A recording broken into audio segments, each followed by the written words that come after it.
சிறகடிக்க ஆசை சீரியல்ல அடுத்து வர எபிசோட்ல என்ன மாதிரியான ட்விஸ்ட் எல்லாம் இருக்க போகுதுங்கிறத இந்த வீடியோவில் பார்க்கலாம். தலைவிய முதல் நாள் நம்ம மீனா போயிட்டு அந்த ரூமுக்கு போக போறாங்க. அங்க போனதுமே பாத்தீங்கன்னா யாருமே நம்ம மீனாவுக்கு சரியான ரெஸ்பான்ஸ் கொடுக்கறதே இல்லை. இது மீனா எதிர்பார்க்கறதும் கிடையாது.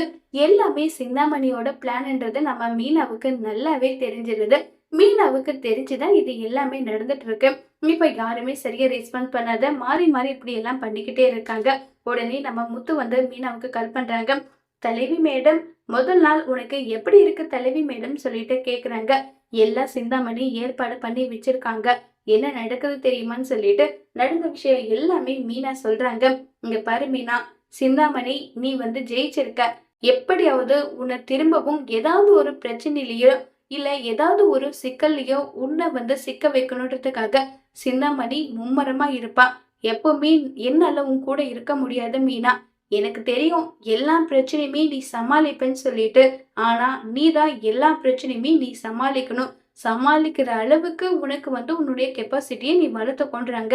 ஏங்க, உங்களுடைய ஆசீர்வாதமும் மாமாவோட ஆசீர்வாதம் இருக்கும்போது எனக்கு என்னங்க கவலை? எனக்கு ஏதாவது ஒரு பிரச்சனைனா நீங்க சும்மா விட்டுருவீங்களா? அந்த சிந்தாமணி அப்படி என்னதான் பண்ணிட போறான்றத நானும் பாத்துக்கிறேன், விடுங்கன்னு சொல்லிட்டு மீனா சொல்றாங்க. அப்படியெல்லாம் சாதாரணமா சொல்ல முடியாது மீனா. கண்டிப்பா அவ எப்படிப்பட்ட வேலையை பாப்பான்றது எனக்கு நல்லாவே தெரியும். நீ ஏதோ ஒரு பேப்பர்ல கையெழுத்து போடுறதா இருந்தாலும் ஒரு முறைக்கு 4 முறை யோசிச்சு பார்த்து அதை விசாரிச்சு பார்த்துட்டு அதுல நல்லது எது கெட்டது எது இருக்குன்றத எல்லாமே தீர விசாரிச்சு கையெழுத்து போடுன்னு சொல்லிட்டு இருக்காங்க. லஞ்சம் கொடுத்து வர்றவங்க மாதிரி வருவாங்க. கண்டிப்பா அதெல்லாமே சிந்தாமணியோட ஆளுங்களா தான் இருக்கும். நீ அதுக்கு இடம் கொடுக்காம இருன்னு சொல்லிட்டு முத்து சொல்றாங்க. இதை கேட்டு மீனாவும் சரிங்க, நீங்க கவலைப்படாதீங்க, நீங்க என்கிட்ட சொல்லிட்டீங்கல்ல, நான் பாத்துக்கிறேன்னு சொல்லிட்டு எல்லாம் இருக்காங்க. கரெக்டா அந்த இடத்துக்கு ரோகிணி வராங்க. என்ன மீனா, கங்க்ராச்சுலேஷன்ஸ், நீங்க இப்படி ஒரு பொசிஷனுக்கு நீங்க வருவீங்கன்னு நான் நினைச்சு கூட பார்க்கல.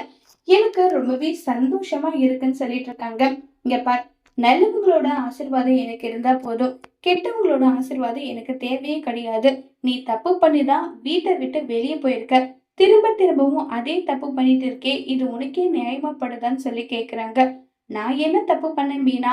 மனோஜ் கிட்ட இருந்து பணத்தை வாங்குற விஷயத்த பத்தி சொல்றியா? பின்ன நான் எவ்வளவு கஷ்டப்பட்டுட்டு இருக்கேன். என்னது உனக்கு கஷ்டமா? ஆமா, எங்கெங்கெல்லாம் கடன் வாங்கியிருக்கேன் தெரியுமான்றாங்க. உன்னுடைய தேவைக்கு நீ கடன் வாங்கினா அந்த பணத்தை நீ கொடுத்து நீ கடன் ஆடி, அதை விட்டுட்டு இப்படி கீழ்த்தரமா ஒரு வேலை செய்யறதுக்கு உனக்கு வெக்கமா இல்லையாடின்னு சொல்லிட்டு கோபப்பட்டு கேக்குறாங்க. மீனா, உன் புருஷன் உன் பக்கம் சப்போர்ட்டா இருக்காங்கன்றதுக்காக நீ என்னன்னாலும் பேசிடலான்னு அர்த்தம் கிடையாது. என்னுடைய நிலைமையில இருந்து பார்த்தாதான் நான் எந்த அளவுக்கு கவலையில இருக்கேன்றது உனக்கு தெரியும்னு சொல்லிட்டு இப்ப மீனாவை பத்தி பேசிட்டு இருக்காங்க. இப்ப பேசிட்டு இருக்கும் போதே கரெக்டா அந்த இடத்துக்கு சிந்தாமணி வராங்க. இந்தா இதுல கையெழுத்த போடுன்னு சொல்லிட்டு ஒரு பேப்பரை நீட்டுறாங்க. உடனே மீனா, முதல்ல எந்திரிச்சு நில்லுங்க. ஒரு தலைவினா தலைவிக்கான மரியாதை எதை கொடுக்கணுமோ அதை கொடுங்க. உங்க இஷ்டத்துக்கு இந்தா கையெழுத்து போடுனா போட்டுருவாங்களா?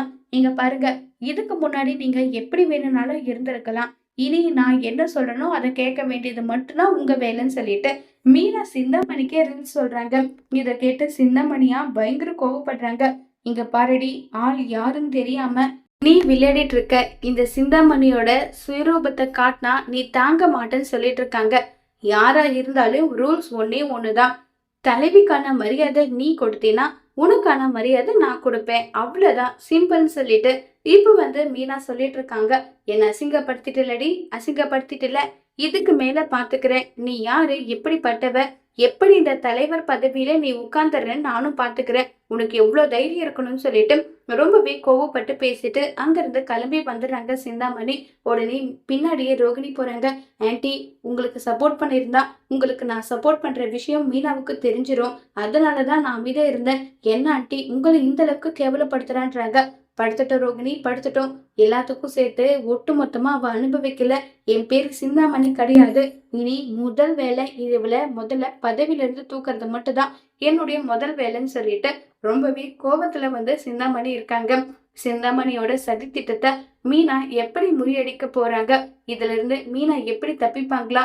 இல்ல சிந்தாமணி நினைச்சபடியே மீனாவை வேலை விட்டு தூக்குறதுக்கான வேலையை பார்ப்பாங்களா? இத மீனாவும் முத்தும் சேர்ந்து எப்படி சமாளிக்க போறாங்கிறத வரப்போற எபிசோட்ல வெயிட் பண்ணி பார்க்கலாம். தேங்க்யூ.